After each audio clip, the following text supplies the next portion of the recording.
Hello, everyone, and welcome to the Pancake Parley, episode 49. I'm your host, The Don, and I'm here with Chatters. Hey, how's it going, Don? Going really good, really good. Today, we're having a very special episode where we're going to go and count down our top 10 TV shows of 2018. Time to reflect, even though we're already in, a few days in 2019, but it's good, Yeah, it's good look, to see what's happening, in the last year.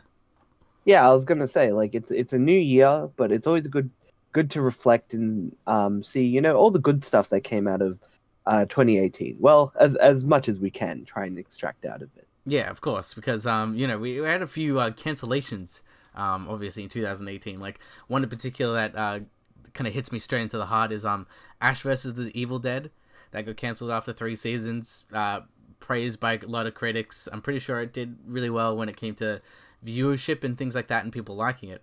I think it might have been like some sort of budgetary particular reason to do it because I think they had a plan.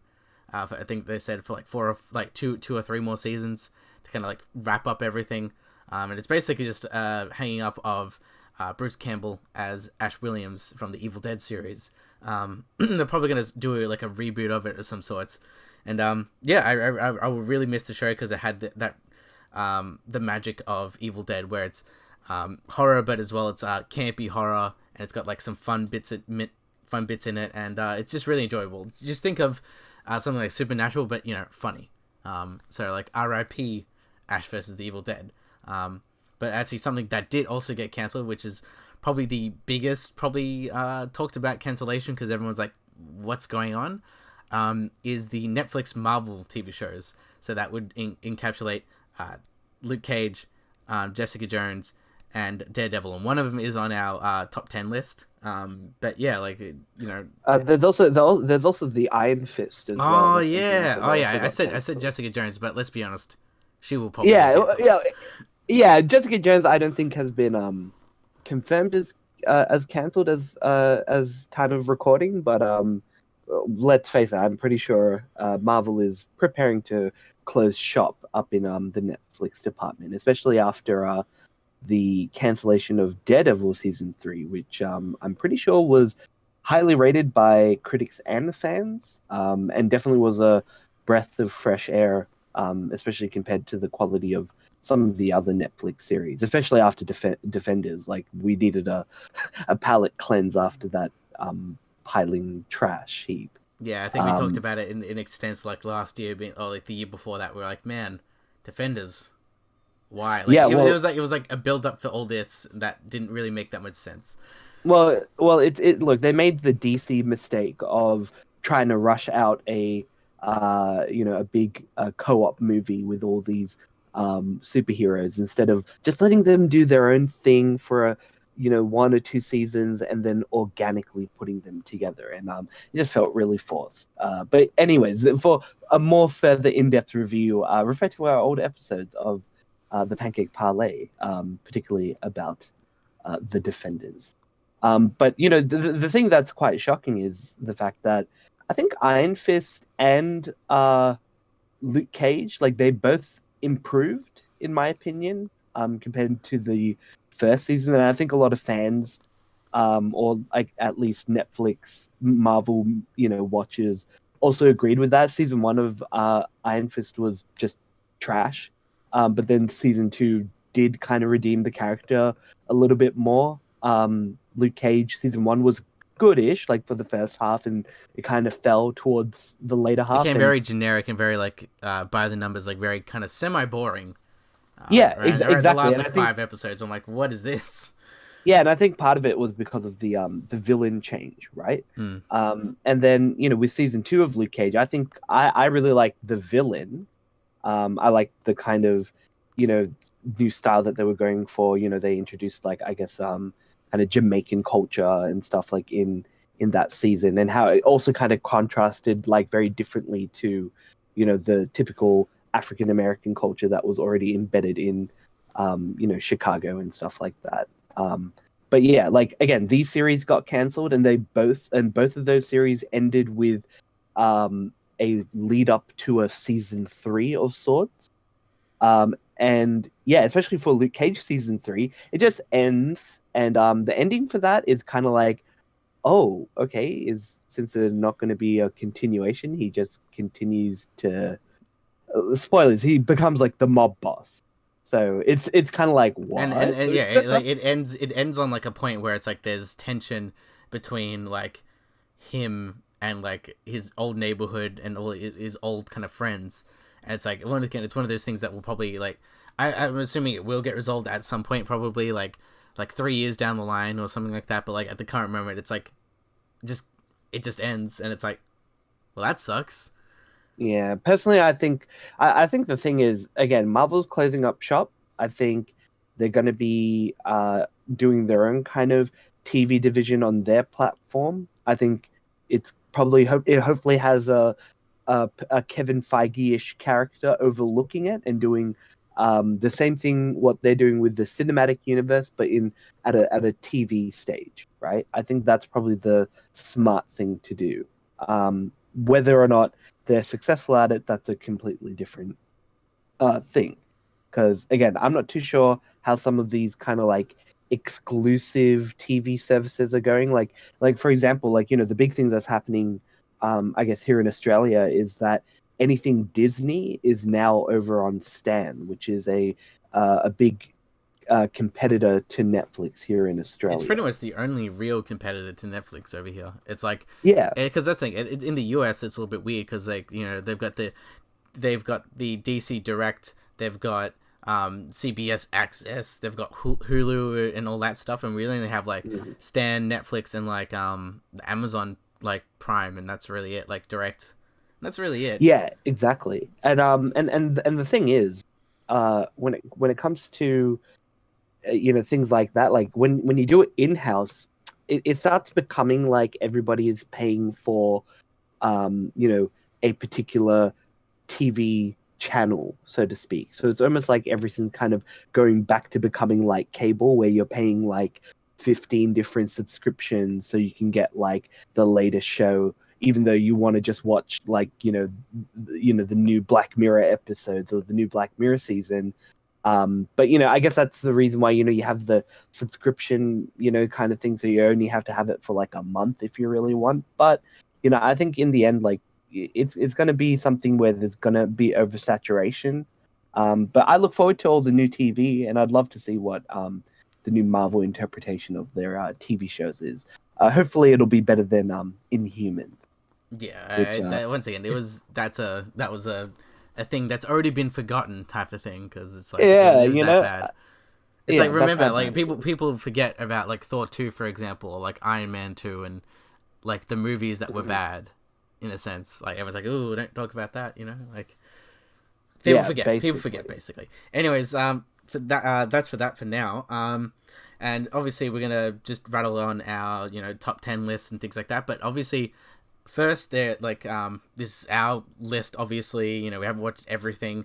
We're not like masters of everything because we don't have all the time in the world to watch all these things, and not everything can be fit in a top 10 list. There's a lot of good stuff that I've loved that obviously could not make the top 10, and it feels sad. So that's why we're having a little bit of a honorable mentions. So obviously one of them that I really liked is Maniac, the head co-guy behind True Detective. He did this show for Netflix, and it's got Jonah Hill and Emma Stone. They got really good chemistry, as you can see in Superbad, as well as this TV show. And it's this weird sci-fi kind of thing inside a brain, but it's got this really cool 80s aesthetic that's really cool. And it's not vaporwave, but it's like actually 80s look and feel to it. So I have high praise to Maniac. It's one of those things where it's just a one-off TV show. So it is a contained thing, and it was really great. I really enjoyed it. Something like Westworld, we Mhm. reviewed that pretty much episode by episode this year. We really liked the TV show. Obviously this year we just felt like a lot of I personally believe that a lot of the episodes, they were great but not like they were good but not great. Like it was just holding it back on this something that was really memorable. There was really cool things to talk about in Westworld, especially something got to do with like Samurai World or whatever the hell it was actually Mhm. called. But and those episodes are very special. But aside from that, there was a few things that like left us questioning, and I think it was mainly because of the way that this show is actually kind of edited, because obviously it's done in and out of order, I guess, when it comes to editing and time and things like that. Would you agree like that? Like Yeah, about that? I think you're incorrect.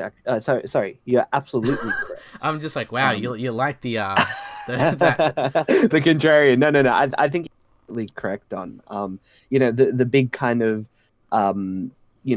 reveal in season one of Westworld kind of like changed the game in terms of what was going on in terms of like a linear timeline and going back in time and looking at like certain events unfolding. It was very clear in a sense what was going on. This season, it was very disjointed. You're going forward, you're going back, you're going in the middle.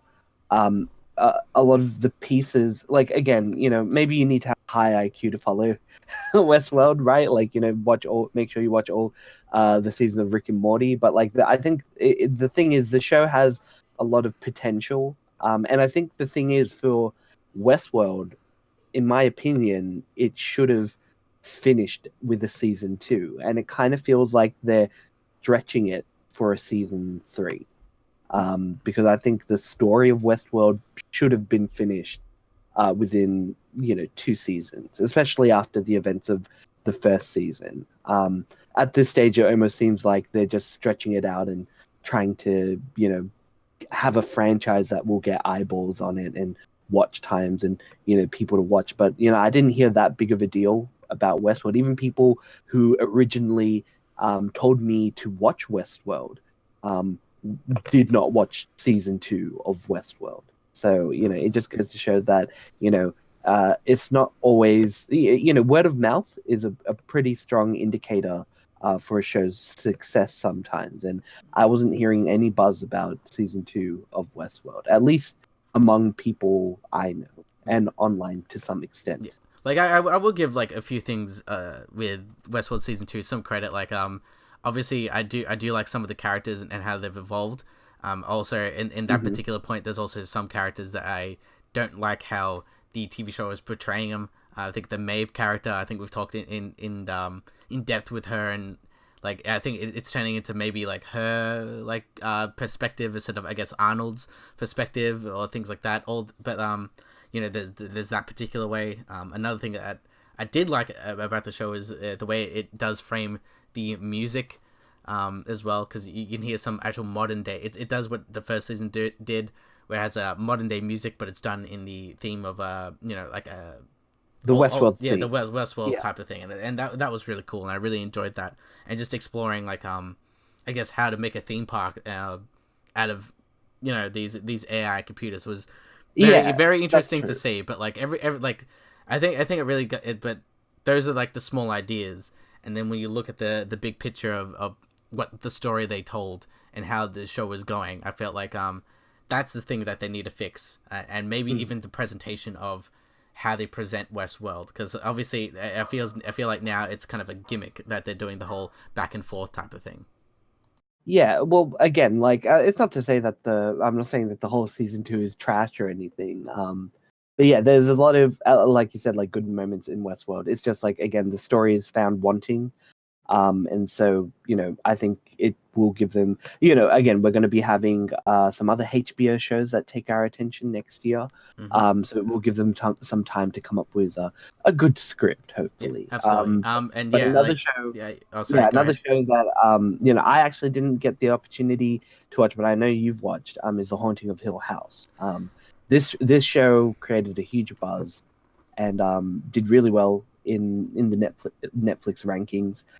People really loved this show, but it didn't make it on my list because I didn't get to see it, and I think it just didn't make your list. If that's is that correct, Don? Yeah, like once again, I think 2018 in total for entertainment, I feel like it was the year for horror things. So movies and TV, I think like horror basically took the show. So Haunting of Hill House is a really great horror TV show. I think it's better than Castle Rock that came out also last year. It does a better job in telling its contained story about kind of like a haunted, not only a haunted house, but kind of like a haunted family based off the house, and how they're all disjointed, and how they have to come together to kind of fight this, I guess, I like this paranormal type of thing. Once again, I think the main thing of this TV show that's really smart, it kind of does the same thing as like, once again, like Westworld, where there are certain things that you don't pick up, obviously, where you're like, that doesn't really make any sense, but obviously in like 2 episodes later, they do explain why, for example, one character has a particular habit or tick to them, and you're like, why is that? And then it explains a little bit more, and I kind of like that, where it does keep you questioning a lot of things, and the horror element is quite good. Obviously, performances are spot on. I think that's what most people are getting out of this show, is that the dynamic of this dysfunctional family is spot on, basically. So once again, Netflix has another winner on their hands with this show, and obviously, I don't know what they're going to do for a season 2, but either way, this show is quite great. So that not top 10 great, but yeah, that's all our honorable mentions for this year. So Chowders, take it away for what is your first top 10. What's your number 10 show of 2018? Yeah, looking back on all the shows that I've watched, it became quite hard because I kind of realized I didn't watch as much new shows as I wanted to, and maybe this year in 2019, I'm going to make a larger effort to go outside my palette, or at least make an effort rather than be more safe. But number 10 is the latest season of South Park that came out in 2018. Now, again, like the format for how South Park has been going, the past couple of years is like these more not this kind of overarching story, or over 10 episodes, talking about like the latest kind of social commentary, but also like you can watch these episodes in a standalone format. I think South Park, once again, Trey and Matt Parker kind of do an excellent job with South Park, but I think like maybe like 2 seasons ago, it kind of like fell, like it dipped quite a bit. Like it was just like the quality and like the planning. I think also I think like the kind of the US election kind of threw off like maybe the big story that they tried to do, so it all kind of fell apart. But again, this season, like they're kind of building up on all the stuff that they did from the past, but then also integrating it once again into new things. And it's always great to kind of see South Park doing the comments and just putting something that was like in the news like a week ago or like maybe a couple of days ago into the new episode. It's always very fresh, and yeah, that's why it's my number 10.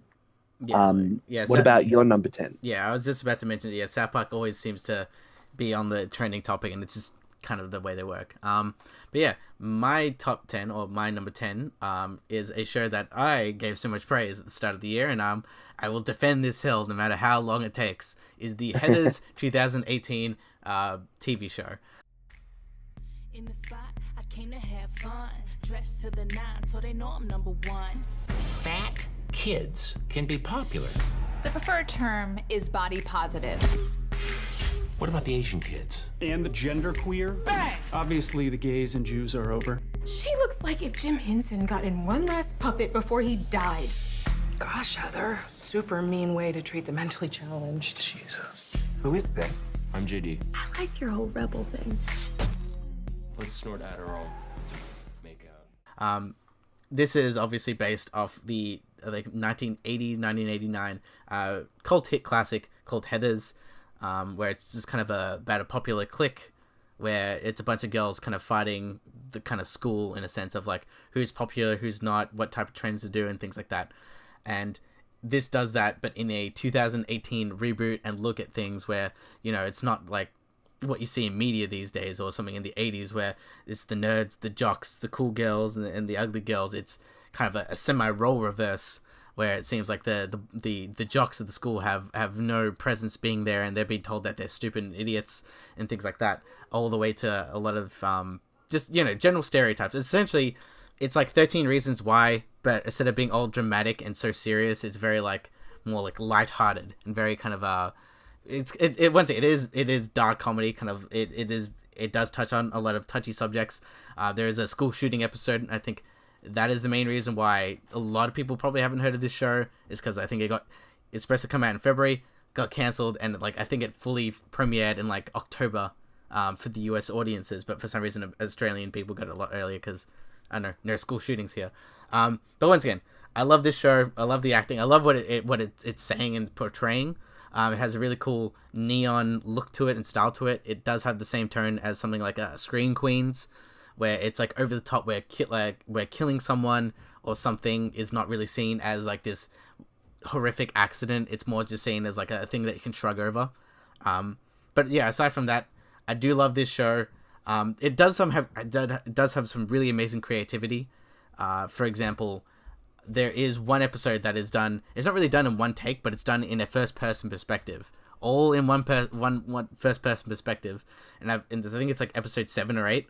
And I feel like that is like a really cool way of doing it, and just showing how that's done. And yeah, it does some really interesting things. So I think Heathers, it hasn't seen that it's been fully cancelled. I don't know what they're gonna do with it, but hopefully this thing will live on at some point, or something along those lines, and hopefully it finds its audience in the near future. So that is Heathers for my number 10.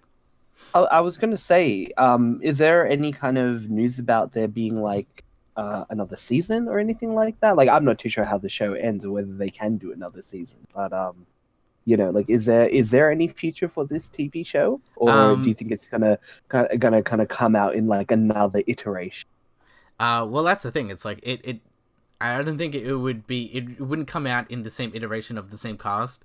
What it does at the end is that it does some weird thing where it looks like it's Victorian England, like late 1800s, and but then like it's because it's got they play croquet as one of the Heathers thing, and then like obviously all you see is some girl with like frilly like pants and shoes and stuff like that hit like a ball at the croquet, and it says Heathers. So I'm assuming maybe they're gonna try to do some sort of semi reboot where it's Heathers, but it's set in like late 1800s Victorian England, and it's the same type of thing. Okay. So that would be very interesting, where it's like kind of like you can make a TV show that is different cast, different time period type of thing. So then they could revisit an 80s version of it, and redo that again, or like because basically stuff like groups and cliques and kind of like who's popular, who has the control of things, is basically a thing throughout all time type of thing. So like you can do it kind of in that particular way, and that would be a very interesting premise to do it.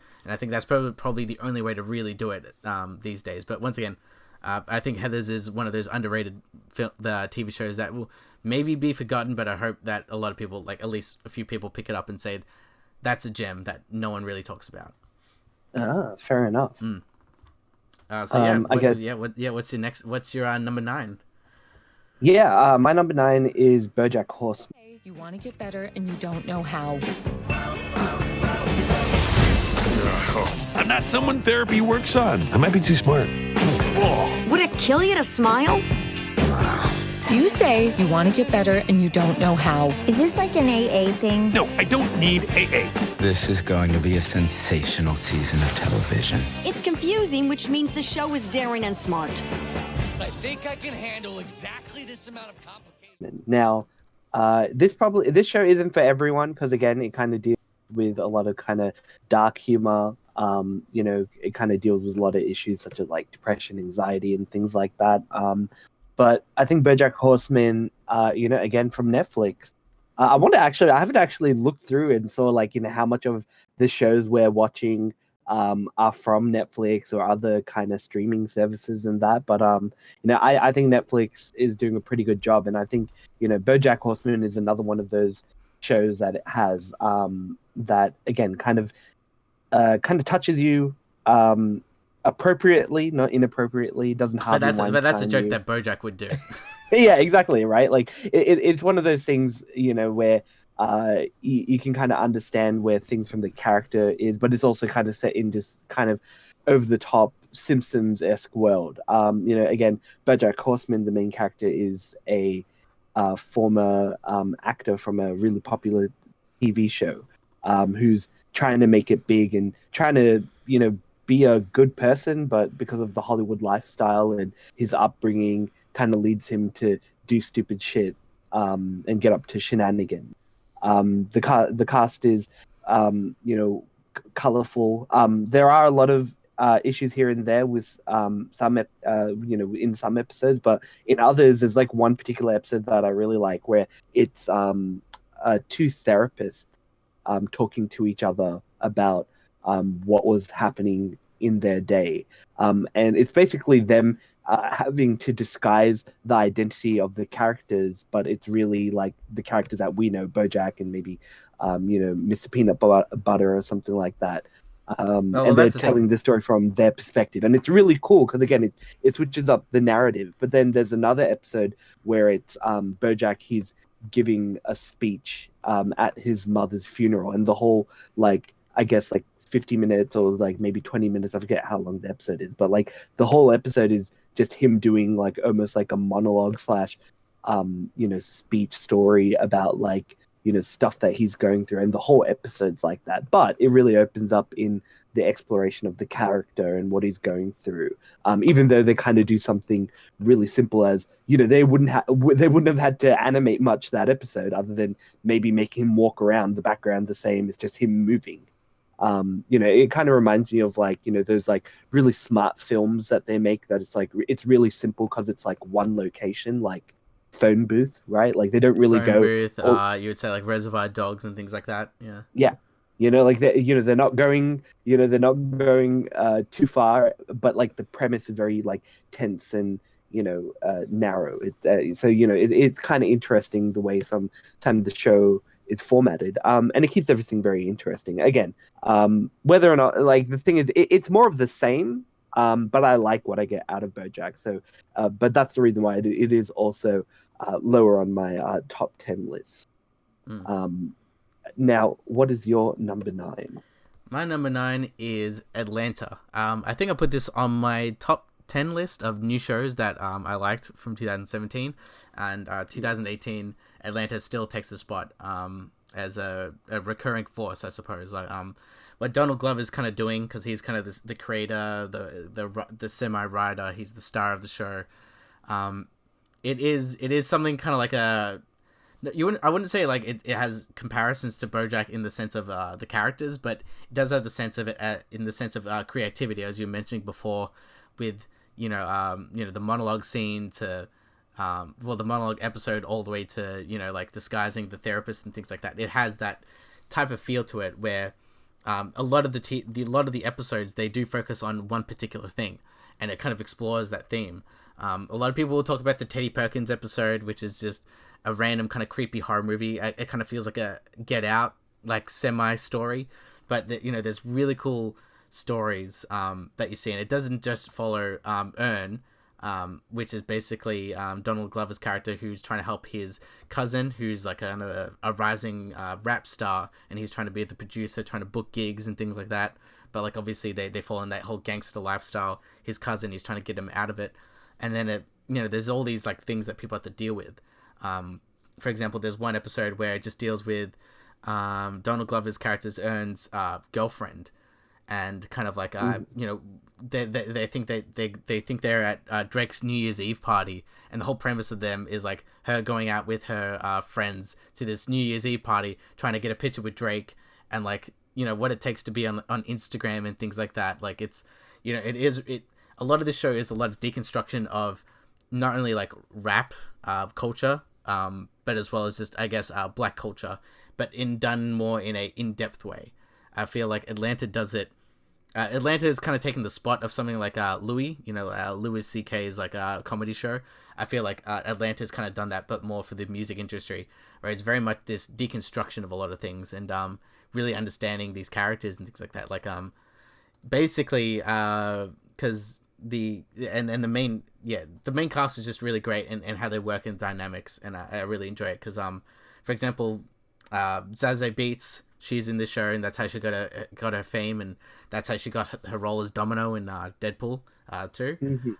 So yeah, there's high performances all around, and there's an episode where it's also Halloween, and and it's Halloween, but the both characters have relationship problems, and they're really discussing how they're working together and how they're going to take care of their kid and things like that. So this show is not just about like obviously producing music and booking gigs and how hard it can be, but it really is all about the personal relationships that these characters have and how they have to deal with this drama day to day. And I feel like it affects a lot of people in that particular respect. So Atlanta, I feel like everyone should give it a watch.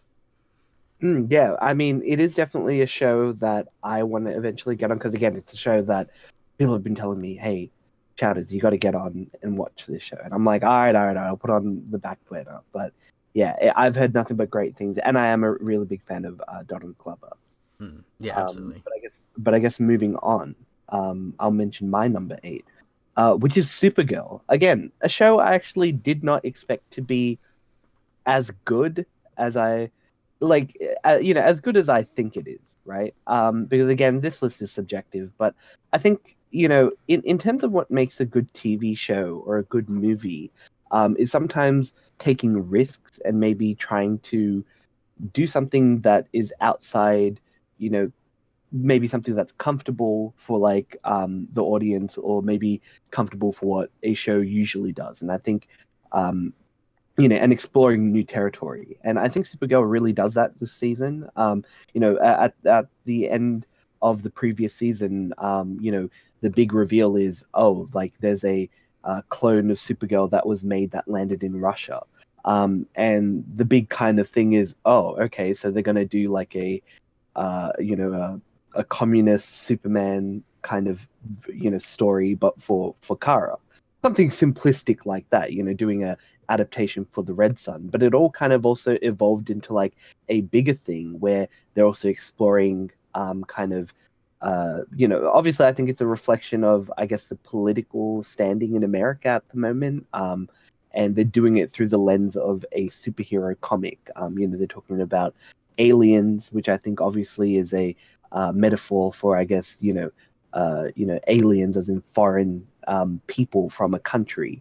In Supergirl, it's a literal metaphor because there are literally aliens coming to Earth looking for refuge, right? Can't get down the nose more than that. Yeah, well, exactly. But the thing is, I think it's done in a very reasonable way. It's done in a very balanced way. It tries not to take sides as much as it can.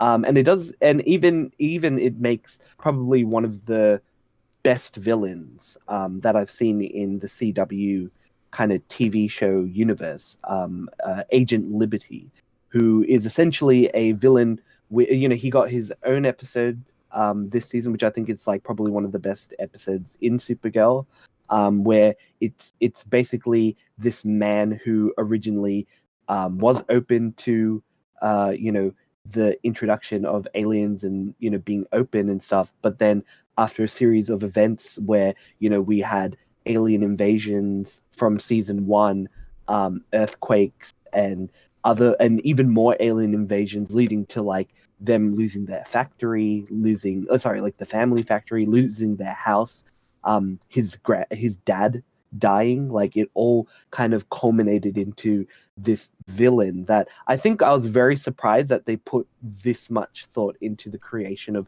such a villain, which obviously, you can always kind of do that in retrospect. They do that in The Flash as well, where, they'll have a villain who was actually there back in season 1 during the particle accelerator explosion. But it's one of those.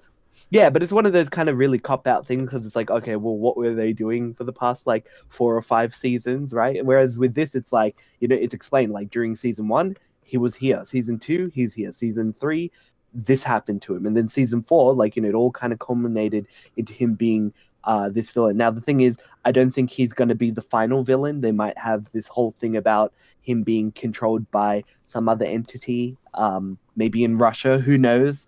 But yeah, it's one of those things that I really kind of liked about this season of Supergirl, and it actually made me want to watch all the episodes, and it excited me to watch Supergirl. Again, I didn't think I was ever gonna actually say that. Again, I do like the CW TV shows, but I think Supergirl was usually one of the weakest ones, but I kind of find it being one of the strongest ones this season, if you do like a little bit of a political intrigue here and there.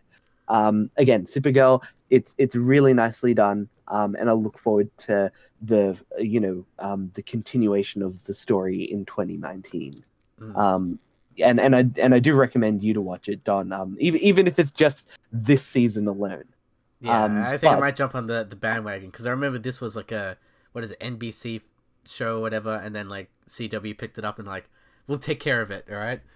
Like it was like one of those things. So like I feel like I might just watch season 4 and see how we go, because I feel like there's something missing. Because when I watch all the crossover events that CW has, I'm like, I know very little of Supergirl and what she can do, but okay, like yeah. Well, look, she's basically Superman, but she's a girl. That's it. That's all you need to know. Pretty much. What is your number 8? Yeah, my number 8 is Sharp Objects. I've talked about this earlier before. This is based off a book, and it's got Amy Adams basically coming back to her old childhood neighborhood to report on a murder, and just kind of doing detective work and questioning people and trying to get column for the paper, and get interesting sound bites from the wacky neighborhood of her childhood past, and kind of dealing with not only her crazy family, but as well as basically her mental problems that she's kind of had and scarred from the past. There's a reason why she left her family, but now she has to come back to report on it, to a murder, and basically just meet up with old friends and old acquaintances, and kind of flashbacks and flash forwards of how they treated her when she was over there. So I really enjoy the show. I think the main thing of the show is that the writing is impeccable. Obviously, since it is based off a book, it does have a good solid plot point of where it needs to go, and I really enjoy where the characters do go in this show. There's a lot of evolution and growth of these characters. Obviously, acting is top notch by Amy Adams and a lot of the rest of the cast. You've got an evil, abusive mum as well. She's an alcoholic, and that basically rubs off also to the daughter as well, and how that scarred her and things like that. And I think like the main reason why I do like the show is because you can do a lot of these types of shows where it's just drama heavy and it's kind of a character study, and that's generally what you kind of want in entertainment.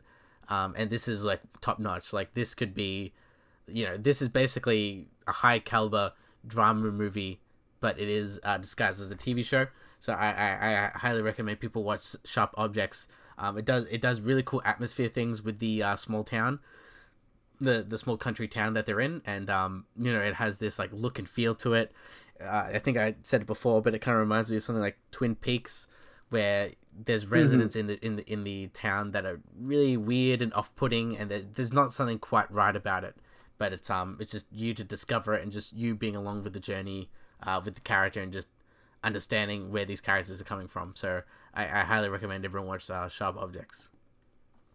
Yeah. All right, fantastic. Yeah. I'll move on to my number 7. And it's a spooky number because it is for The Chilling Adventures of Sabrina. Now, I remember back when we actually began this podcast, we were speculating what this show would be, and I think the only problem I had with this TV show is that it kind of felt like it stretched itself a bit for too long, but I think how the look and feel and the character casting and the story was really interesting. Again, it came out during the spookiest month, Spooktober, and and subsequently, it was a great time to watch these kind of scary TV shows. Again, alongside the Haunting of Hill House as well. The Chilling Adventures of Sabrina. Obviously, I'm kind of biased because I do really like Archie comics, and I did read the original Chilling Adventures of Sabrina comic books. So again, and it does borrow, but it does its own thing. So it's very interesting to watch, how it decided to do its new creative kind of vision for this show. And I love the ride, and I do look forward to the new season. Ironically, Riverdale is not making my list. It hasn't really been very interesting this season. What do you think, Don? Yeah, I feel like Riverdale, like obviously it started earlier in 2018 with the second part of season 2, which was pretty good. I remember that being like a full, like that was really cool, and how it kind of wrapped everything up in that particular way. But season 3, I felt like it started with this one premise, like, now we're gonna start doing this story, and it never really got to me. I feel like I feel like the characters are kind of bopping in and out in and out. For example, like Cheryl, for example, she's just in one episode, a few things, and then she kind of disappears, and then you never hear about her again for a while. There's like a lot of disconnect from like what season 1 and season 2 had, where the group felt more like unison. And I think it is because of the story that they're trying to do, like where everyone's kind of separated. I kind of miss the team dynamics of everyone being at school or doing something locally and hanging out together. And this show is kind of season 3 is not really kind of doing that dynamic, and it is sorely missed, and it really just shows the importance of chemistry of these characters. Obviously, you got stuff like Archie and Jughead, who are the main characters, and they work really well together. But there's a lot of characters where I feel like you need that big kind of thing together to kind of push through the show, if that makes any sense. I get you. Yeah. But yeah, so anyway, to get back to Sabrina, if you like horror, if you like the original series, it's different. Definitely, again, it's trying to collect more from the kind of creepy versions of what witches are, rather than the happy-go-lucky fun kind. But I do recommend giving the Chilling Adventures of Sabrina a go. I actually haven't gotten around to watch the, I think, Christmas special that came out during the Christmas period, but that's going to be probably on my list, and I'll probably give a review of that sometime soon. But that's my number 7. What was yours, Don? My number 7. I wrote it on my list, but then I just made a switch just now because I'm just thinking in my head. I'm like, you know what? This is probably a different type of switch. And this is Counterpart. During the Cold War, there was an experiment. Something went wrong. They opened up a passage. When you go through this door, you come out the other side, you're in another world, identical to ours. There was one reality, and then it duplicated. We share genetics, childhood. I want to know how you became so different.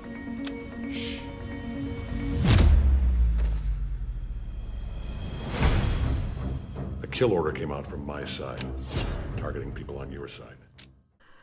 This came out and basically just follows J.K. Simmons.